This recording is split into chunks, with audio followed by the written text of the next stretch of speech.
Hello and welcome to the dungeon. I'm your host Rob. In today's video we're going to take a look at the Circle of Wildfire Druid, and I find this subclass to be very unique and interesting because it's very rare you get a subclass that gives you like offensive spell boosts as well as bonuses to your healing and giving you a nice like support options, especially unlimited teleports, which is really unusual. We'll be getting to that in a minute here. So overall, I think it's actually a really interesting class, and I think that if your table uses a lot, especially like grid combat and a lot of really tactical combat, this class really starts to excel. So anyways, let's take a look at some of the things that make it interesting. Number one, you have an expanded spell list, which a lot of druids don't. It's not like clerics where they all have their domain list. A lot of subclasses for druid just have no extra spells at all. Now, I do think this spell list is kind of a mixed bag, but overall it's fairly decent. But just getting bonus spells at all is nice. And these are basically like a cleric's domain. They count as always prepared for you, and they count as druid spells. So at level 2, you get Burning Hands and Cure Wounds. Burning Hands isn't bad for a low level spell. Like, there's not a lot of level 1 spells that are AoE spells and do decent damage. And Burning Hands isn't going to be quite as good for you as it would be for, say, a wizard, because they're getting it at level 1, you're getting it at level 2. But either way still, it's not bad at low levels. I probably am not going to use the spell at all at like higher levels, like even level 5 or 6. I've just got way better options by then, but it's okay. But having Cure Wounds count as being an always prepared spell is excellent, because that's what I'm probably going to use throughout my entire career. And now I can prepare something different, and I can kind of dig a little deeper into that druid spell list. And in a lot of cases, I might just prefer Healing Word, but in this specific case, we're going to be using a lot of bonus actions to command our pet, and therefore our bonus action is going to be pretty much spoken for, probably permanently, to be honest. And so in that case, Cure Wounds is going to be the better option anyways. So having that on my spell list, very nice. At level 3, we get Flaming Sphere and Scorching Ray.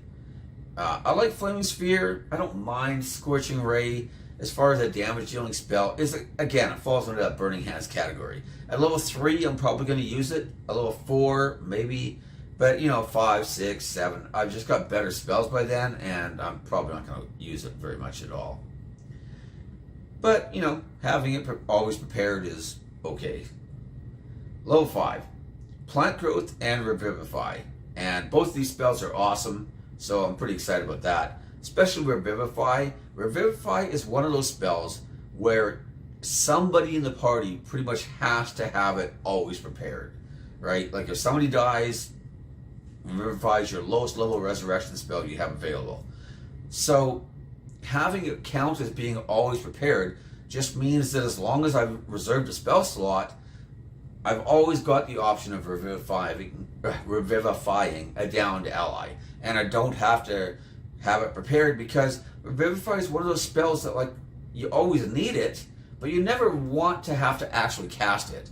And as long as nobody's dying, you just have that spell permanently prepared, and you're never casting it. I would much rather have it permanently prepared and for free and not need to have it on my spell list. So, that's really nice. The level 5 spells are quite excellent there. Level 7, we get Aura of Life and Fire Shield. Now, Aura of Life is a pretty circumstantial spell. It's very good, though, under those circumstances. And this is also a nice spell to have on my domain list, because now I'm not going to have to waste a preparation spell slot and just never use it hardly. But every now and then I'm like, oh man, I wish I had that spell, but I didn't have it prepared. Well, now, when that every now and then arises, you do have it. And so that's not too bad. I'd rather have spells I'm going to use all the time, and then I can just, grab something else. But good circumstantial spells are also nice to have on these kind of spell lists. Fire Shield is just a nice spell. I like it quite a bit. I can reflect some damage. I can, give myself some resistances. That's always good. And it's kind of customizable. I can do fire or cold. It's a pretty flexible spell. Level 9, we get Flame Strike and Mass Cure Wounds. Now, I absolutely hate Flame Strike. I've talked about that a bunch. It does the same damage as a Fireball, but it's 2 levels higher. And yeah, half the damage is fire and half is radiant. But if I'm fighting something that's either like resistant or immune to fire, it's not like that half that was radiant is really going to do much. Especially since they still get a saving throw for half damage. It's just not a great spell. If you had Fireball, you could have just upcast Fireball and done even more damage. Fireball is a little conspicuous, missing from your spell list. I guess it was actually there in the Unearthed Arcana edition, but they probably decided that too much fire was a good thing, I guess. I don't know. Too much of a good thing? Who knows? Either way, like I said, not a big fan of Flame Strike. Mass Cure Wounds. This is another one that's kind of circumstantial. Usually I'm only going to have 1 or 2 allies that are taking a bunch of damage, but there are times when multiple people get hit with like an AoE attack or something, and then I might want to be able to cure multiple allies at once. So again, circumstantial, but not a bad spell, so I'm glad to have it on the spell list. So anyways, that's the spell list. Like I said, overall, I think it's decent. Some of the lower level spells are ones that I'm not going to use at all once I'm like 5th or higher level. But there are some real standouts there, like I said, like Revivify, Fire Shield, Plant Growth, Aura of Life, and Mass Cure Wounds being not bad as well. So, whatever. Anyways, moving on to the actual good stuff though. Summon Wildfire Spirit at level 2. So, I mean, you can summon your spirit, there's a bunch of stuff. When he comes into play, like you can deal damage around him. That's not really why anybody's excited about him, of course. So, the main thing is his abilities and the fact that he's actually somewhat tough. Most pets are like incredibly fragile, but he actually has a decent amount of hit points. He has 5 hit points plus 5 times your druid level. So by the time you're like level 10, he's got 55 hit points. That's not as much as you're probably going to have, but it's not awful, compared to like a wizard's familiar or something else like that. It's pretty beefy. Now, granted, he only has 13 armor class, so if something wants to kill him, it can. But he does have a fly speed. He can hover as well. And, you can just have him floating 30, 40 feet up in the air, 60 feet in the air, whatever, and just pelting people with his ranged attack. That's not terrible. So in combat, he shares your initiative, but takes his turn immediately after yours, which is kind of how they're doing everything these days. I don't mind that. It's actually a little easier for record keeping. The only action he takes on his turn is the dodge action, unless you take a bonus action on your turn to command him to take another action. So you use your bonus action, he can take other actions. That action can be one in a stat block or some other action, so he could use the help action, for example, right? If you're incapacitated, he can take any of its actions, not just the dodge action. So that's kind of nice. He lasts for 1 hour, or until he's reduced to 0 hit points, until you use this feature to summon the spirit again, or until you die. Now, I should mention that he uses one of your wild shapes to summon. But I don't actually mind that at all. Your wild shapes, if you're not Circle of the Moon, are mostly used for like exploration and utility, maybe spying occasionally, that kind of thing. And they don't really serve any purpose in combat for the most part. So the fact that you have a combat use for your wild shape, I actually think is really nice. Like I said, you could summon him and everything within 10 feet of him other than you has to make a dexterity saving throw where they take 2d6 damage. It's not bad at low levels, but it's not great. It doesn't scale at all, of course. But, overall, that's not really what we want it for. The main thing is his 2 abilities. The first is Flame Seed. Ranged weapon attack. He uses your attack spell modifier to hit, which is good. Probably better than what his would have been, right? Range of 60 feet. 1 target you can see. Does 1d6 damage plus your proficiency bonus for fire damage. Now, again, that's not great damage, and it doesn't scale particularly well at all. Actually at all. But if you're just using your bonus action to command him to do some fire damage every round, and he's just floating up in the sky, that's not terrible, right? It's just more free damage. Could be worse. But the fiery teleportation is the real ability that I like. The spirit and each willing creature of your choice within 5 feet of it teleport up to 15 feet to unoccupied spaces you can see. Then each creature within 5 feet of the space that the spirit left must make a dexterity saving throw against your spell save DC or take 1d6 plus proficiency bonus fire damage. Again, the damage absolutely sucks. But the main thing is that you can teleport any willing creatures within 5 feet of your spirit up to 15 feet away. This isn't using a spell slot. It's not like a number of times you do a proficiency bonus or anything like that. It is literally unlimited teleports.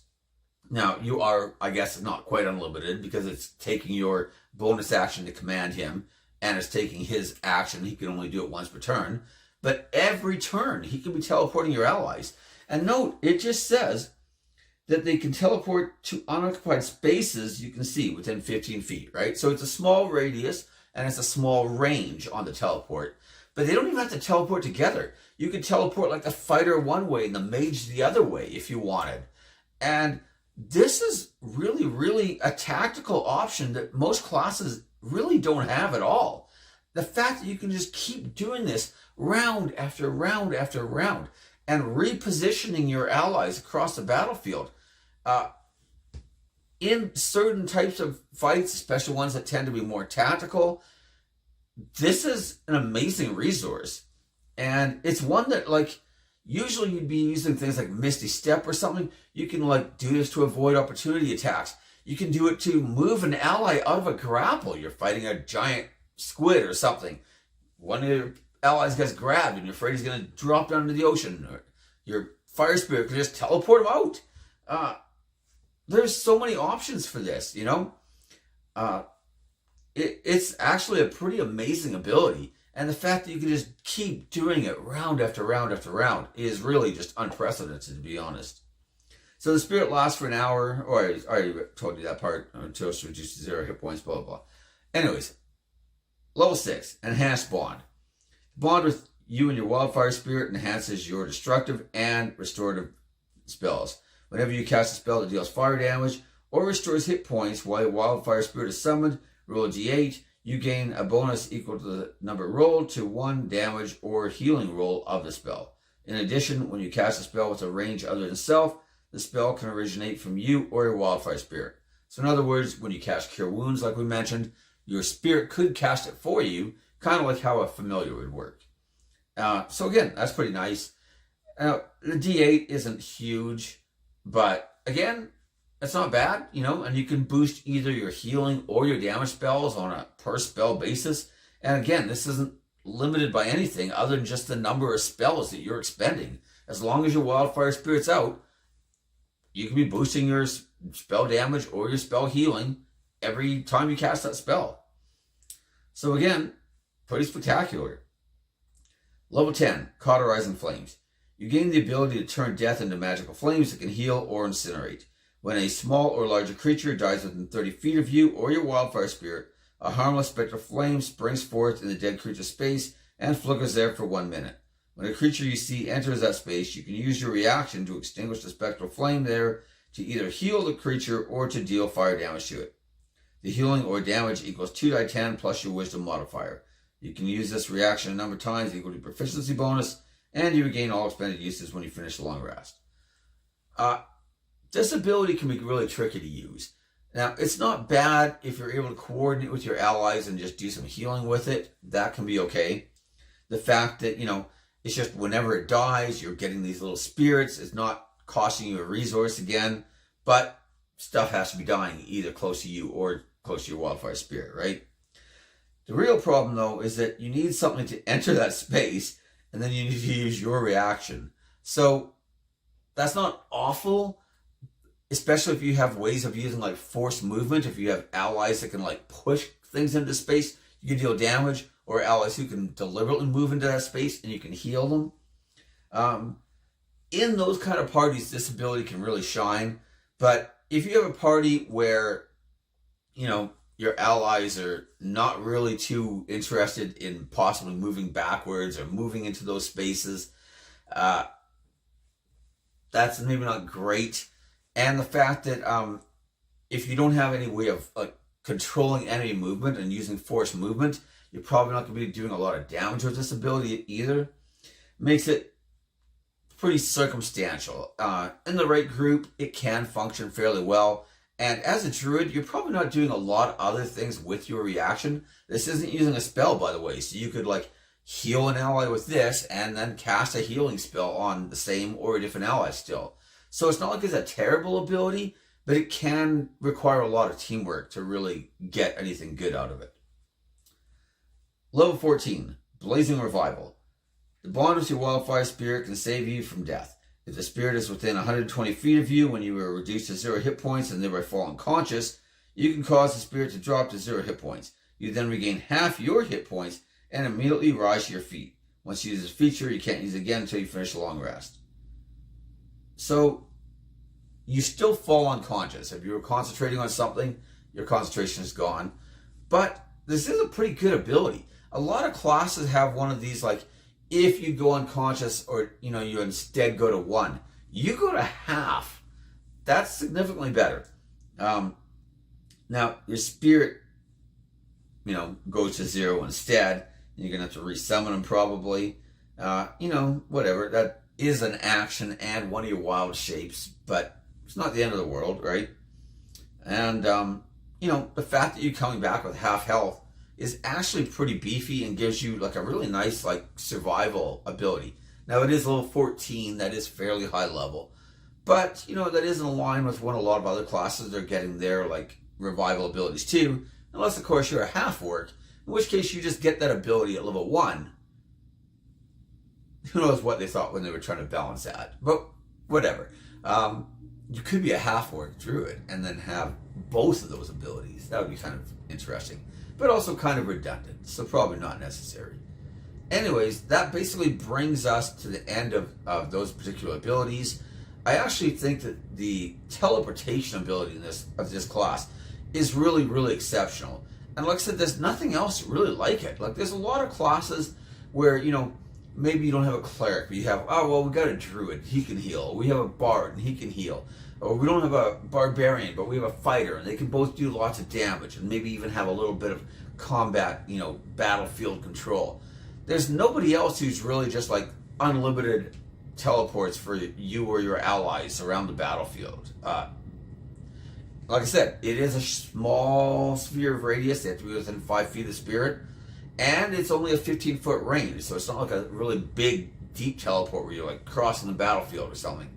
But still pretty tactically advantageous, and it's an ability that I think, in the hands of a very tactical player, it will really, really shine.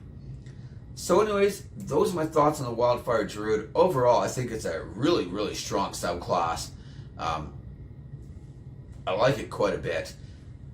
I think that it's actually pretty decent as well, just if you wanted to maybe just dip Druid, get your Wildfire Spirit. You get it at level 2. That's not awful by any means, right?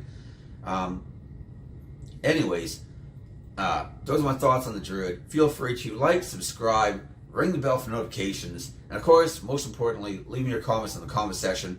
I've only seen this character played at lower levels, but the teleport was pretty spectacular. I would have liked to see even higher levels, but to be honest, I feel like this one's fairly low end loaded, right? You get your best ability at level 2.